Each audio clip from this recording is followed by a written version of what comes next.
अस्सलाम वालेकुम नाजरीन, साथ ही यूटीवी के साथ मैं आपका अपना होस्ट आसिफ अली भट्टी। नाजरीन, बहुत से स्टूडेंट का ख्याल होता है सीएसएस करना और वो चाहते हैं कि हमें कोई ऐसी गाइडलाइन मिले कि जिससे हम आराम से सीएसएस कर सकें। तो आज हम इसी प्रोग्राम के साथ हमारे साथ एक बड़ी शख्सियत मौजूद है जिन्होंने सीएसएस किया है क्वालिफाई और अभी प्रेजेंट असिस्टेंट कमिश्नर मोरो हैं। तो चलिए आज उनसे बात करते हैं सीएसएस के बारे में, उन्होंने कैसे सीएसएस की और जो न्यू जनरेशन है वो सीएसएस करना चाहे तो वो कैसे कर सकती है। अस्सलाम वालेकुम सर। सर, मेरा पहला सवाल आपसे ये है कि मुझे बताएं कि सीएसएस और पीसीएस में क्या फ़र्क है। जी बिल्कुल, CSS stands for central superior services और PCS stands for provincial civil services. तो अब बेसिकली इस तरह से इसके अंदर फ़र्क है कि जो सेंट्रल सुपीरियर सर्विसेज है वो ज़ाहिर है सेंट्रल गवर्नमेंट या फेडरल गवर्नमेंट जिसको अब हम कहते हैं वो फेडरल पब्लिक सर्विस कमीशन के थ्रू जो है वो ऑफिसर्स को अपॉइंट करती है। ठीक है, उसका एक एग्ज़ाम होता है जिसे CSS के एग्ज़ाम का कहा जाता है। हर साल वो कंडक्ट होता है फरवरी के अंदर और उसके अलावा उसके अंदर फिर इंटरव्यूज़ होते हैं, साइकोलॉजिकल होते हैं, वो सारे प्रोसेस से गुजर के बाद आपकी अपॉइंटमेंट होती है। और इसके अंदर ये होता है फ़र्क कि आप जो है फेडरल इदारों में लग सकते हैं और आपको आपकी जो है ना खिदमात को सूबाई हुकूमतों को भी दिया जाता है और फेडरल इदारों में, फेडरल गवर्नमेंट में भी आप लग सकते हैं। जो एक और फ़र्क है वो ये है कि प्रोविंशियल सिविल सर्विसेज के जो ऑफिसर्स हैं वो अपने जिस सूबे के अंदर वो अपॉइंट हुए होते हैं वो उस सूबे में लग सकते हैं। उसमें कुछ और ऑप्शंस अब मौजूद हैं कि PCS के अंदर अगर आपकी एक सर्टेन लेवल ऑफ सर्विस हो गई है तो आप एक एग्ज़ाम दे के पाकिस्तान एडमिनिस्ट्रेटिव सर्विस या फेडरल सर्विसेज में भी आ सकते हैं। अच्छा सर, सीएसएस और पीसीएस अगर कोई आदमी करना चाहे तो वो कितनी एज तक कर सकता है और कितनी बार अप्लाई कर सकता है? जी मैं आपको सिविल CSS का तो एग्जैक्ट बता देता हूँ। उसमें यह है कि CSS में 3 अटेम्प्ट्स अलाउड है। ठीक है, और मैक्सिमम एज जो है वो 30 है। अगर आपकी गवर्नमेंट सर्विस में आप मौजूद हैं तो आपको 2 साल की मजीद रिलैक्सेशन दी जाएगी जो कि आप 32 ईयर्स तक आप जो है ना अप्लाई कर सकते हैं CSS एग्ज़ाम के लिए। अच्छा सर, CSS एग्ज़ाम कोई करना चाहे तो कौन सी डिग्री उसे लाजमी होती है और किस सब्जेक्ट पे उसको ज़्यादा फोकस करना होता है? देखिए जी, इसमें जो रिटन रिक्वायरमेंट है वो है 16 साल की एजुकेशन का। तो 16 साल की एजुकेशन हम जानते हैं कि वो बैचलर्स डिग्री कम से कम जो है वो किसी के पास होनी चाहिए फॉर हिम और her to appear for the exam. और बाकी फिर एज का क्राइटेरिया है। इसमें कोई स्पेसिफिक डिग्री नहीं है कि ये ख़ास डिग्री होगी तो आप जो है ना उसमें कर सकेंगे, मतलब CSS एग्ज़ाम दे सकते हैं। अब सिर्फ बैचलर्स डिग्री हो और उसके अलावा ये हो कि मतलब कोई मेडिकल का प्रोफेशन से भी है, वो भी बहुत सारे लोग अब सिविल सर्विस में आते हैं, इंजीनियरिंग से भी आते हैं, MBA करके भी आते हैं। तो इसमें कोई ख़ास रिक्वायरमेंट नहीं है। अच्छा सर, कौन सा सब्जेक्ट है जो ज़्यादा इसमें CSS में काम आता है?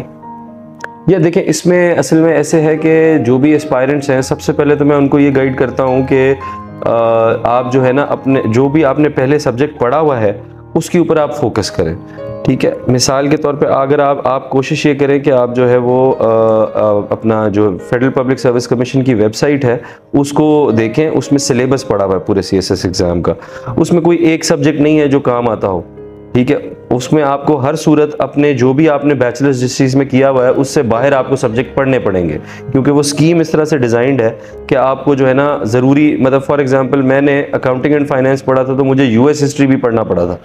ठीक है, अकाउंटिंग एंड फाइनेंस की वजह से मुझे 1-2 सब्जेक्ट्स में हेल्प हुई CSS के अंदर, लेकिन ये है कि ये ज़रूरी नहीं है कि जो आप पढ़ें वही आपको जो है ना उसमें हेल्प करे CSS के अंदर। तो आप CSS का क्योंकि अपना सिलेबस है, आपको बस आपके अंदर एक स्किल अच्छा होना चाहिए। एक तो आपकी अंग्रेज़ी ठीक होनी चाहिए और दूसरी चीज़ ये होनी चाहिए कि आपके अंदर पढ़ने और नई चीज़ को एसिमुलेट करने की या समझने की काबिलियत होनी चाहिए बस। अच्छा सर, कंपलसरी सब्जेक्ट या मेजर सब्जेक्ट कौन से हैं इसके?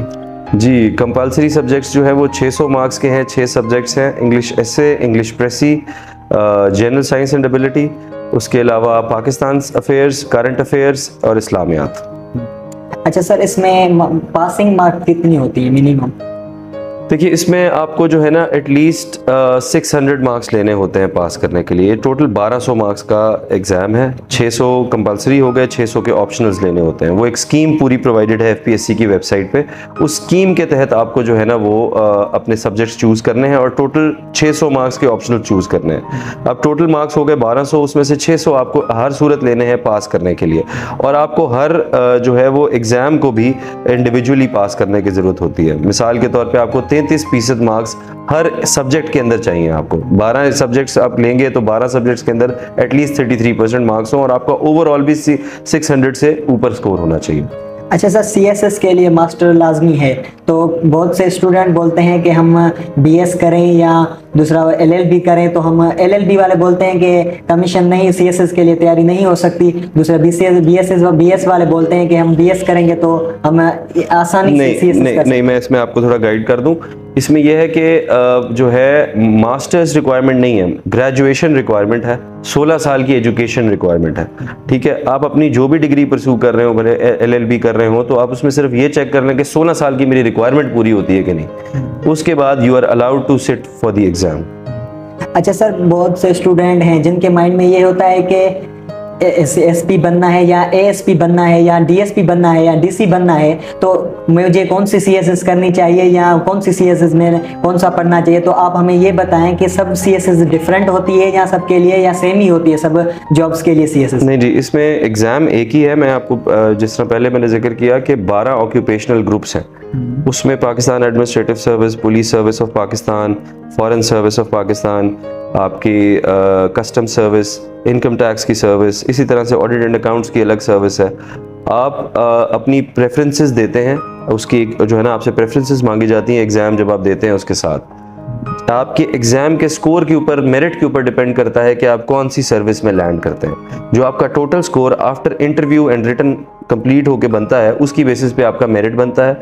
अगर आप उस मेरिट में पूरे उतरते हैं तो उसमें जो है ना आपका ग्रुप फिर उस बेसिस पे डिसाइड होता है। नेचुरली जाहिर है कि पीएस और पीएसपी जो है ना वो एक पीएसपी फॉरेन सर्विस, ये जाहिर है फर्स्ट 3 चॉइसेस रहती हैं आमतौर पे कैंडिडेट्स की।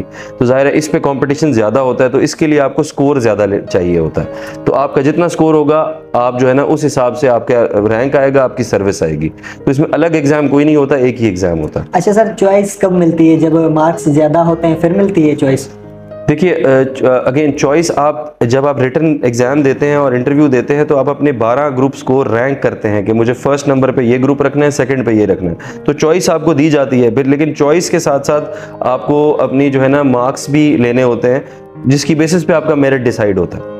ठीक है, तो इस तरह से ये मामला होता है। अच्छा सर, बहुत से नौजवान हैं, स्टूडेंट हैं जो बोलते हैं कि हमें सिर्फ मेडिकल करना है, इंजीनियरिंग करना है, तो उनके लिए आपका क्या मैसेज है कि सीएसएस भी एक बहुत अच्छी जॉब है, उससे आप लोगों की खिदमत कर सकते हैं। तो लोग बोलते हैं कि सीएसएस इतना वैल्यू नहीं है या मेडिकल का बहुत स्कोप है, तो इस हवाले से आप नौजवानों को क्या मैसेज देना चाहेंगे? देखिए, असल में ना हमारा थोड़ा सा मसला ये है कि हम वैल्यू ज़्यादा कर देते हैं करियर्स को, जबकि जो आपका शौक होता है ना उसको हम वैल्यू नहीं करते।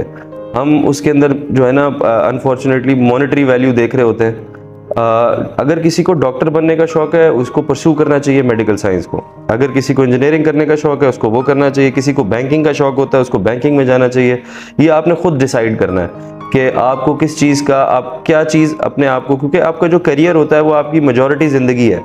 तो ऐसा करियर आप चूज़ करें जो कि आपको वाकई पसंद हो, जिसमें आप, ताकि आपको जो है ना काम करते हुए दिक्कत ना आए। अच्छा sir, thank you very much, आपने हमें टाइम दिया। नहीं, आपका बहुत शुक्रिया, थैंक यू सो मच।